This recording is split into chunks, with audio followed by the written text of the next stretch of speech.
Here is USATF's statement about the entry of Adam Goucher into the men's 10,000 meter field.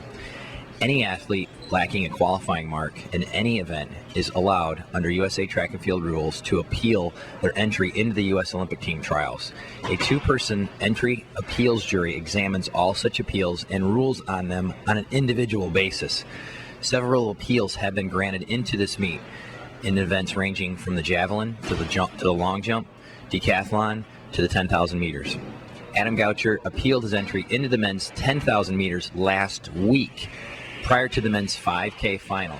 He is a five-time USA champion on the track and cross country who was a finalist in the 5,000 at the 2007 World Championships. It is not unusual for past champions who lack qualifying marks to be granted entry into national championship events, and Mr. Goucher's case is no such exception. This is a special preview of the men's 10,000 meters, and we've had a couple of developments happen that are really quite unusual. One of them is being Adam Goucher. And really what we see there is the lack of transparency is creating a bit of a conspiracy. And I'd like to get some thoughts from an expert. Larry Eder, what do you think on Adam Goucher now being in the men's 10,000 meters? I have no problem with Adam being in the 10,000. He's a former Olympian. I think the guy's going to be a player. I pick him in the top 6. I use the precedent of 2006 when Jorge Torres was put into the 10 by Coach Chaplin.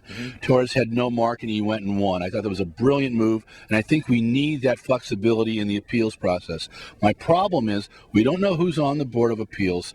There's no transparency there, and so people throw in, it's like the Kennedy conspiracies, people throw in cynicism, and it's dirty what's an incredibly wonderful Olympic trials. Yeah. That's my complaint about it.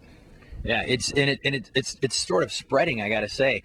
AJ Acosta, men's 1,500 meters, didn't make contact with anyone. He has a size 13 foot, and for whatever reason, got tangled up and went down. The next thing we know, AJ Acosta's in the 1,500 meter semifinal. And I think what I heard, we haven't been able to investigate this the whole way, is I think that Coach Chaplin didn't even shot that one down, and the Board of Appeals said, let's put him back in, which is blowing my mind. And those are the kind of things, that's why on the web all the bloggers are saying things like this is the Nike trials instead of it being the Olympic trials. Right. And, there's been about $8 million spent to make the greatest trials ever. They put money into this thing, the infrastructure. Credit goes to Vin Lanana and Mike Riley. They did it at Stanford. They've done it here. You've got this great tradition. But if they don't look at the details and USATF doesn't figure out that these things are important, it's going to hurt what is a tremendous event, and the sport's back up on the upswing. Yeah. We've got to watch these things out. And we're doing this as people who really care for the sport.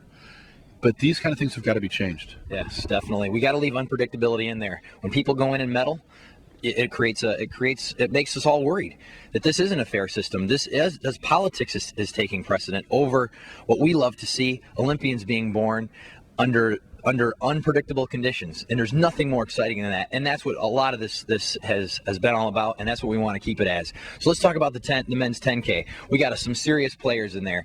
Goucher made it 8:52 at 2 miles in the 5K, and then pulled right out.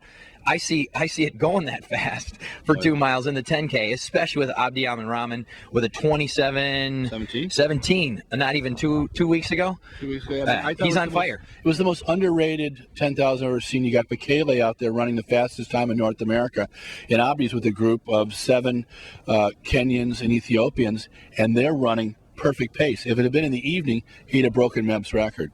Abdi's raced against Jorge. The last thing he's going to do is let Jorge be within 150 meters of him with the finish line. So Abdi's going to make him hurt, and he's going to probably run in the 27:15, 27:20 range. So the 2 people that will stay in that crowd will be Galen Rupp and Jorge.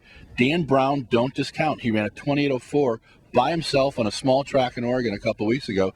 Josh Rohotinsky has run 13:30 at Lewis and Clark a couple of weeks ago. So we've got 6 players in there, and there's always someone else, as you know, who gets the spirit. And in these trials, that's what it's all about, is surprises. We talked to Adam Nelson the other day, who's competed in the trials since '96, and he said this trial's made him more nervous than any trials he's ever been in. So it's the hardest team to make, and this may be the hardest event to make in the entire trials, but it's going to be a lot of fun to watch. Sure will. All right, so everybody keep an eye on your TVs. Watch this 10,000 meter unfold, and I guarantee the unpredictable. This is Paul McMullen, and Larry Eater. thank you for joining us here on the Running Network here at the 2008 Olympic Trials for Track and Field.